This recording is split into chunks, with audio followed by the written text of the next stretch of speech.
Conversando con Alberto Aranguibel, analista político y colega periodista, todo lo que ha sido las reacciones o los resultados ya de estas elecciones parlamentarias del pasado 6 de diciembre. Han habido muchísimos comentarios de personas que hacen vida dentro del gran polo patriótico. La autocrítica ha iniciado ya una nueva fase, por nombrar algunos. El ahora candidato, ya diputado electo, Elías Agua por el Estado Miranda, asegura que ya basta de experimentos, que se tienen que empezar a mostrar soluciones. Por otra parte, Juan Barreto, representante del partido Redes, asegura que no está de acuerdo y que ya no se puede seguir reciclando ministros. ¿Cuál es la lectura que le da Alberto Aranguibel y qué es necesario para por fin apalancar la economía, que es uno de los principales problemas que muestran los venezolanos? Bueno, fíjate, yo no te voy a hablar en particular ni de lo que dice Ok. Elías ni de lo que dice Juan, porque Elías, yo no sé a qué experimento se refiere. La revolución viene llevando adelante un proceso de transformación que es sustancial en la sociedad venezolana, no solo desde el punto de vista de la inclusión, sino de la elevación de la calidad de vida de la gran mayoría de los venezolanos, y eso es una gestión que está ahí, que no solo consiste en lo material, sino también en lo moral, en lo ético. Es una transformación real. Entonces no sé a qué experimento se refiere y no sé exactamente si Barreto está hablando como un hecho puntual cuando se refiere a lo de la rotación de ministros, o si está hablando de que él cree que ese es el problema, en lo cual no estaríamos de acuerdo. Yo creo que lo mejor que le ha pasado a Venezuela es que se haya dado este resultado electoral que se dio la semana pasada. ¿Por qué? En primer lugar, porque, como hemos visto desde siempre, la oposición no sabe perder, no sabe jugar en el ámbito de la democracia, cumpliendo con las normas básicas que tienen que darse para que haya la cristalización del acuerdo social, del pacto social del que hablaba Rousseau. Nosotros lo hemos visto, pero lo hemos padecido también como sociedad. La agresión que había sobre Venezuela, no solo con la situación de tensión política a lo interno y toda la situación de desajustes económicos provocados para tratar de buscar un estallido social en el país, como se evidenció en muchísimos aspectos, como por ejemplo la aparición de infinidad de cantidades, toneladas de mercancías que se suponía que no estaban porque no había dólares, porque había una medida económica errada, pero sí estaba la mercancía, era acaparada, estaba escondida o estaba bachaqueada. Todos esos elementos a nosotros nos llevan a pensar que es más conveniente aclararle al mundo, como lo hizo el presidente Nicolás Maduro, en el mismo instante en que terminó el boletín oficial del Consejo Nacional Electoral dando los resultados, la tranquilidad que le transmite al país ese reconocimiento de los resultados, pero además el desmontaje por completo de toda esa campaña nacional e internacional de que en Venezuela hay una dictadura, que en Venezuela ya no hay posibilidades para la expresión de la disidencia, de que hay una persecución atroz, voraz, etcétera.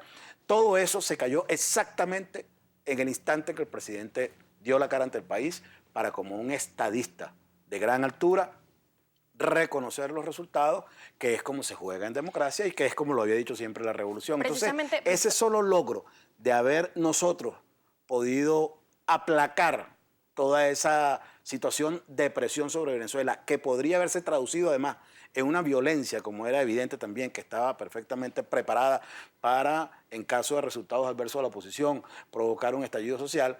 El solo hecho de que hayamos amanecido el lunes pasado en santa paz es un gran logro, pero nos permite también hacer una serie de reflexiones sobre el comportamiento del Estado, no solo desde el punto de vista de lo político, sino el comportamiento de las instituciones, etcétera, como se está dando. quería precisar, ese mismo día cuando el presidente de la República efectivamente reconoció la mayoría de la oposición venezolana para la Asamblea Nacional el próximo 5 de enero, a partir del próximo 5 de enero, él aseguraba que había ganado, entre otras cosas, la guerra económica. Aseguraba que las supuestas campañas que se han implementado en este tema en el país ocasionaron quizá el descontento y la no fidelidad para el PSUV en este caso en la Asamblea Nacional. ¿Quiere decir entonces que el gobierno no tiene capacidad para enfrentar la guerra económica o que la está perdiendo?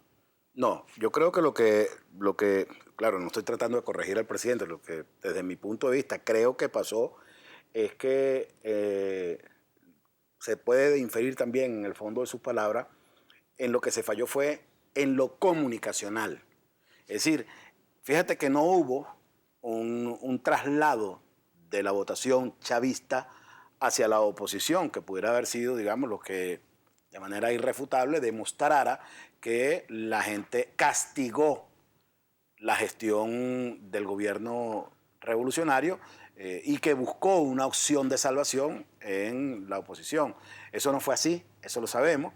Lo que hubo fue una desmovilización. La desmovilización... Es una manera de castigar también, que el voto duro chavista no haya votado. Pudiera ser, pero fíjate, eso tiene que leerse con mucho cuidado. Primero porque yo soy de lo que parte, y lo planteo en mis artículos, que a partir de esta semana estoy presentando en las próximas 3 entregas en mi columna semanal del Correo del Orinoco de todos los lunes. Yo lo que estoy planteando es que hay que examinar a fondo, a ver dónde está en realidad la causa de la desmovilización de esa tan sustancial porción de chavistas que no acudieron a votar. Partiendo en principio de lo siguiente, aquí hubo 2 tipos de elecciones ese mismo día. Y eso hay que tenerlo muy presente. A partir de lo que había venido sucediendo desde la precampaña, ni siquiera en la campaña electoral, desde la precampaña. Recordemos cómo fue el evento de las primarias tanto en la oposición como en la revolución. La revolución buscó candidatos desde la base.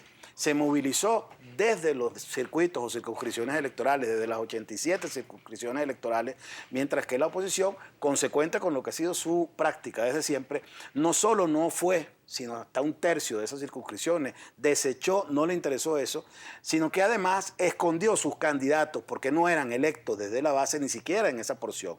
¿Por qué ese comportamiento? Porque la oposición estaba tratando desde un primer momento de llevar el proceso hacia una elección plebiscitaria, mientras que en la revolución se plantearon una elección donde se reivindicaba el poder de las bases, el reconocimiento del liderazgo local. Eso hace que haya habido 2 elecciones. Todos sabemos, y eso es histórico, comprobable, estadísticamente establecido, que la elección de naturaleza presidencial tiene una capacidad de convocatoria del elector mucho mayor, a veces hasta el doble de lo que tiene una elección de gobernadores o de diputados o de alcaldes. Eso es una realidad histórica, estadística en las elecciones. Si tú tienes entonces 2 tipos de campaña, donde hubo 2 lecturas distintas, en la que un sector estaba promoviendo un plebiscito de naturaleza presidencial y el otro estaba promoviendo una elección a diputados, iba a haber obviamente una desproporción. Pero más allá de eso, es que tú lo tienes que comparar en relación al histórico de tus resultados para una elección de esa naturaleza. En Venezuela nos hemos venido acostumbrando, en la medida en que ha ido creciendo, profundizándose este nuevo modelo de democracia que estamos construyendo, participativa y protagónica, a que nosotros aspiramos que toda elección debe ser medida en función de la votación más alta que tú hayas sacado, es decir, de la elección presidencial. Y eso es incorrecto de entrada. Lo otro es explorar a fondo a ver si la gente asume como un solo problema el cuestionamiento que hizo en un momento determinado o la causa de su desmovilización, o si hubo varias. Yo creo que hubo muchas razones, entre ellas la mayoría de una guerra mediática que confundió al elector, que lo desencantó, que lo engañó y que hizo que creyera patrañas que se urdieron muy sistemáticamente montadas con esa idea de desaprobación del gobierno en su conjunto y no en función de una elección de parlamentarios, como por ejemplo lo de la acusación contra el presidente de la Asamblea Nacional a nivel internacional, como presidente de un club de contrabandistas o ¿cómo se llama?, de traficantes de droga. El hecho de acusar a este gobierno, por ejemplo, como el más corrupto de la historia, siendo que es el que más ha destituido funcionarios, por ejemplo, y que los ha pasado a tribunales, más que todos los gobiernos, no solo de la Cuarta República, sino incluido del propio comandante Chávez, en el corto periodo de tiempo que tiene el presidente Nicolás Maduro. Se han destituido funcionarios de alto rango, además, del altísimo nivel de la gerencia de PDVSA, de presidencias de empresas básicas, por ejemplo, como Ferrominera, etcétera. Cantidad de gente que ha sido pasada a tribunales, pero que se desconoce por esa guerra mediática que colocó la cola por encima de todo y como aglutinadora de toda la gestión. Hay muchísima participación a través de nuestra cuenta en Twitter, @primerapágina, mucha gente viendo su análisis y muchas preguntas que hacerle, pero todas las tiene mi compañero Gabriel López. Gabriel. Efectivamente, señor Aranguibel, un gusto que esté con nosotros la mañana de hoy en Primera Página. Sí le vamos a solicitar, por favor, usted que es un hombre de más de medios también y conoce cómo es el tiempo, respuestas precisas para de esta forma darle la mayor cabida posible a la participación de la audiencia. Empezamos con @CarmenJack y le pregunta, si el gobierno es el responsable de las medidas económicas, luego de 3 años de Maduro, ¿cuál es su responsabilidad? Bueno, fíjese, es que creo que precisamente la responsabilidad económica de qué, porque las políticas económicas más gruesas, más sustantivas del gobierno, dependiendo de cómo usted lo vaya a enfocar, pudieran ser perfectamente la gran inversión social que se ha incrementado en el gobierno del presidente Maduro para generar más inclusión social. Se ha expandido la gran misión Vivienda Venezuela, se ha incrementado la inversión en el desarrollo del parque industrial que están naciendo al calor de una nueva concepción de industria nacional, del sector productivo nacional, de la inclusión en el sector educativo, etcétera. Hay medidas económicas que son parte de la gestión de gobierno muy sustantiva, el pago de la deuda externa, por ejemplo, que nos quita de encima esa guillotina que pende sobre los países de las economías emergentes en el mundo entero y que nosotros no padecemos. Es decir, hay un gran avance en medidas económicas. Ahora, que haya habido una guerra económica que colocó en aprieto al pueblo porque desaparecieron algunos productos que, como hemos dicho, estaban en muchos almacenes escondidos o estaban en el contrabando de extracción, eso es otra cosa, pero también el gobierno las ha atacado. Seguimos con más preguntas, son muchísimas, señor Aranguibel. Por ejemplo, Alex Flores le pregunta, si la comida estaba escondida por la oposición, ¿dónde está la que produce el gobierno? Pero yo no dije que la estaba escondiendo la oposición. Lo que digo es que ha habido una realidad en la que se ha demostrado que efectivamente sí había una serie de factores, tanto nacionales como internacionales, que estaban orquestados para tratar de provocar, si no un resultado electoral favorable, por lo menos una situación de ingobernabilidad. Eso quedó perfectamente demostrado a lo largo de todo este periodo. Creo que eso va a continuar además porque las distorsiones económicas han sido profundas, han sido graves, han hecho un daño sustantivo para la economía nacional, y creo que es parte de lo que debe de ahora en adelante debatirse. Bien. Ante la nueva realidad que tenemos de cómo se distribuyen los poderes hoy en día con el resultado de esta elección.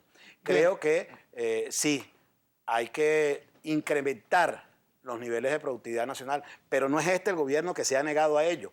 Nosotros tenemos casi un siglo que hemos sido víctimas de una concepción de empresariado criollo que ha tratado de obtener mejores beneficios con sus negocios a partir de la importación. Eso lo denunció Ular Pietri en 1939, en 1936, y esa es una realidad triste y dolorosa que hemos padecido durante muchísimo tiempo. El esfuerzo que ha hecho el gobierno revolucionario, desde el gobierno del presidente Chávez y ahora del presidente Maduro, por impulsar un parque propio nacional, está ahí también a la vista. Exiguo todavía, están haciendo, pero eso habla de las grandes dificultades para transformar la sociedad que están involucradas en todo esto. Tenemos más preguntas, señor Aranguibel. El tiempo ojalá nos pueda ayudar también, por favor, usted con sus respuestas. Alexis Martínez le pregunta, ¿podría el invitado decirnos, según usted, cuáles ministros deberían dejar de rotarse?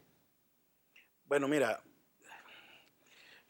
yo no creo que, digamos, yo creo que aquí lo que hay que revisar es qué fue lo que nos pasó fundamentalmente desde el punto de vista comunicacional para que la gente crea que el problema es que hay que revisar a los ministros. Es decir, si hubiéramos ganado la elección no había que revisar entonces a los ministros, no había que revisar a la dirección del partido. Por eso dije al principio de mi locución que creo que lo mejor que le ha pasado al país es este resultado electoral, porque nos va a permitir a todos, primero, saber dónde están las verdades de esas matrices que se han creado, dónde está la verdad de lo que ha planteado el gobierno en las distintas áreas, en los distintos temas, pero en ese en particular, en el de la rotación de ministros, creo que estamos cayendo en una trampa, incluso desde el análisis revolucionario, desde muchos pensadores de la revolución que están haciendo el mismo trabajo que planteó Carmona en su oportunidad en el golpe de abril, de que esto se resolvía quitando o descabezando el proceso revolucionario. Creo que es una trampa más de la derecha para tratar de acabar con la revolución. Bueno, por razones de tiempo, solo nos da chance de un tuit más, señor Aranguibel. Lo escribe @Geulasio y le dice, ellos firmaron para reconocer, pero ninguno ha reconocido que la Mesa de la Unidad Democrática ganó. Ganó la guerra económica, pero no la Mesa de la Unidad Democrática. Dicen, ¿qué le responde al señor @Geulasio? Bueno, porque es que cuando tú miras los números en detalle vas a encontrar que el crecimiento de la oposición no se corresponde con la desmovilización que hubo en la fuerza revolucionaria. Es decir, hubo un descontento, hubo un malestar, eso hay que seguir investigando, dónde están las causas de esa desmovilización, pero no fueron votos que se trasladaron a la derecha, y eso significa que no hubo un crecimiento tampoco sustantivo de la oposición en esta oportunidad. Creo que se corresponde además con que se trata de una elección parlamentaria, no una elección presidencial, donde hay que aspirar a que toda la votación sea medida como si se tratase de una elección presidencial. Hubo estrategias diferentes, la oposición quiso plantearlo en términos plebiscitarios, lo colocó en el plano de la elección presidencial, mientras que la revolución cometió quizás un error en eso, es posible, trató de resaltar el carácter de extractivo popular que tenían sus candidatos. Señor Aranguibel, me quedan solo segundos para despedir la entrevista. Usted decía algo y que quiero recoger. Si hubiese ganado el Partido Socialista Unido de Venezuela la mayoría parlamentaria, ¿no era necesario rectificar? Usted dice que sí. ¿En qué hay que rectificar? Bueno, no, es que como digo, yo creo que todo proceso de gestión de gobierno o incluso empresarial, todo proceso debe ser sujeto de revisiones. Eso lo planteó el comandante Chávez permanentemente, de ¿Se han tomado malas revisiones, de medidas en materia correcciones. económica? Yo creo que una gran medida económica es que nosotros tengamos hoy en día una economía que no haya colapsado como se quiere vender, porque aquí tú ves, digamos, con estos agobios de la escasez de productos en los anaqueles, que sabemos que obedecen a factores que están jugando a esa situación de desabastecimiento, como lo hemos dicho y como está comprobado en infinidad de hechos que se dan, sobre todo con los trabajos de investigación y levantamiento de allanamientos que han hecho los cuerpos de seguridad del Estado, de grandes galpones con cantidad de comida acaparada, etcétera, lo del contrabando de extracción que también ha sido atacado, etcétera. Todo eso nos hace a nosotros pensar que es que no se estuvieran tomando medidas económicas porque se está produciendo, pero si no se estuvieran ejerciendo, digamos, gestiones de gobierno para atacar esos males, habría un problema verdaderamente profundo en la sociedad, muchísimo más grave, que llevaría a que la gente no tendría ya no la posibilidad de conseguir los productos, sino de ni siquiera poder comer o de poder vestirse o de poder hacer ninguna de sus actividades normales regulares. Venezuela, por ejemplo, no está en el default que han anunciado algunos desde la derecha y que a veces han jugado a que eso sea la situación para tratar de que se les dé la profecía cumplida. Venezuela está luchando. Tenemos una caída del ingreso petrolero sustancial y eso en cualquier parte del mundo, en cualquier gobierno, afecta severamente a la economía. Sin embargo, se han continuado, digamos, las políticas inclusivas, se han continuado el incremento de las pensiones, se ha continuado con el incremento de los salarios. Eso habla de una gestión desde el punto de vista económico, que es eficiente, con muchos agobios, con muchas presiones, con muchas penurias, pero que está saliendo adelante en una coyuntura difícil. Muchísimas gracias al señor Alberto Aranguibel, analista político y colega periodista, por acompañarnos el día de hoy acá en Primera Página. Nos toca hacer una pausa comercial, pero ya venimos con muchísimo más.